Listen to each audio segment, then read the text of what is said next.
What's going on, everybody? So I have been putting a lot of emphasis lately in these videos and you guys doing your own research.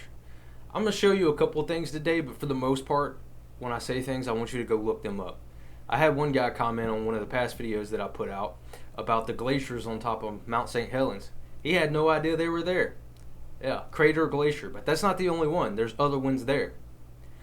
Now, we all know, if you've been paying attention, we all know and have heard of all these food processing plants that have been mysteriously catching on fire, having planes crash into them. Everyone knows that. But what happens if you type in food processing plant burned down? Well, you get an article like this. Are fires at food processing plants a new trend? Fact check. Fact check. Conspiracy theory. Let's see, I'm sure there's got to be more. No, food plant fires aren't an attempt to create a food shortage. PolitiFact. Yes, of course. They're toying with you. They know that most people, when they come home from work, they just get off work, they play video games, they watch TV. Most people stay away from the news. There's 300 million Americans plus, but news channels get what at night? 3 million people? Maybe? 2 million? A million people watching them at night? On any given basis. Most people don't care, and even if they do care, they don't have the time to care, so they can just say whatever they want and everyone believes it. They don't even go back and check. Like, for example, they can say that the Russian ruble has crashed. It did in February. After the crisis, it crashed, but guess what? It went up, and it's continued to go up. And it's higher now than it was before. But most people don't know that because they are not being told about that. They're not going to go check. What's the reason? That's the news's job. They're supposed to tell you. And then they just scream, climate crisis, climate crisis. We've been told. We've been told that climate lockdowns were next. That's what we've been told. We've known this was coming for over a year. And now, let's see what's coming out. I'm going to listen in with you.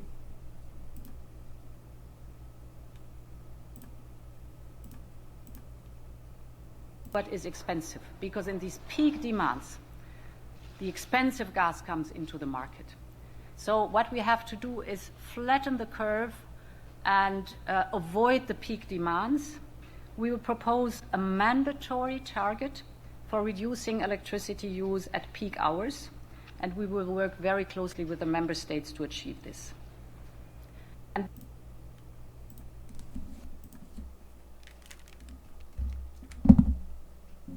Sound familiar?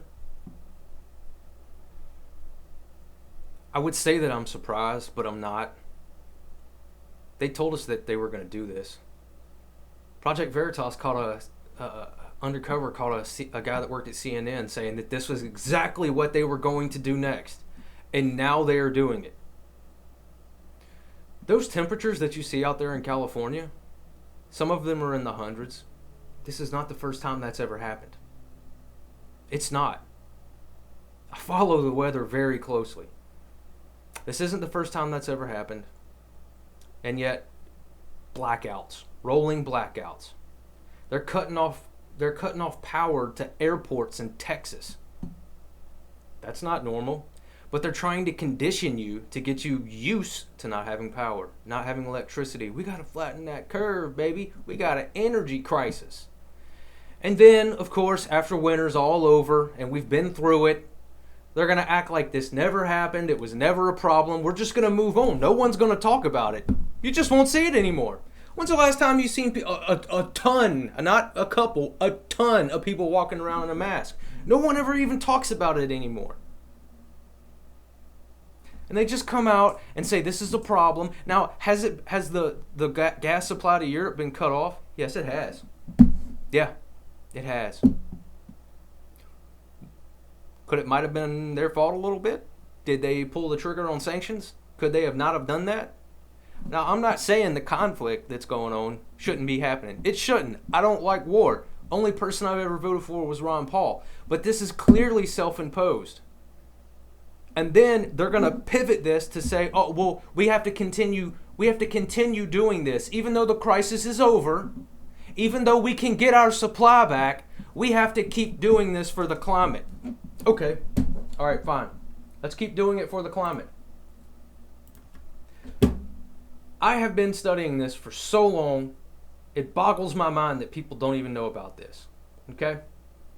This data comes from the Danish Meteorological Institute. I'm sure a lot of you haven't seen this, so I'll just go over it. The red is how much ice is being lost on Greenland on a daily basis. Blue is ice gained, white, no change. Now this is the overall trend in Greenland. And it's been this way forever. If you're above this line, it's gaining ice. If you go below it, you're losing ice. Every summer, for a very brief period of time, Greenland starts to lose ice. And we had a super huge pulse right here where it gained billions of tons of ice in one day. But the overall trend is everything that you lose during the summer, you gain back during the winter. It's been that way forever. And then you'll see other articles. The Arctic to be ice-free by, oh man, I remember seeing in 2008, by 2012, 2013, 2014. It doesn't matter if the Arctic is ice-free. The ice is already in the water. You get it? If it melts, it doesn't change anything. Put ice into a cup, fill it up with water, set it on your table, let it melt. What happens? Nothing. Nothing happens. The ice is already in the water. The biggest problem is Greenland and Antarctica. And I just showed you a graph ran by the Danish Meteorological Institute. It ain't losing nothing. But most people won't look this up. Most people don't even know where to go to look this up. They will gaslight you. They will string you along. They will lie to you. One of the first things I learned when I was studying my intel way back in the day in 2009, it's made up. All that crap. It's all made up. Because we had to know what was actually happening. Because if you're going to plan a mission correctly, you need to know the conditions. You need to know past, present, and future. And everyone knew it was a load of baloney. If you pick up the entire mass of Greenland, all the ice there, and moved it to the Sahara Desert, it would take over 10,000 years to melt all that ice. You think that's going to be ice-free anytime soon? No, it won't be. It's impossible to transfer that much heat into a place like that quickly. It's literally impossible.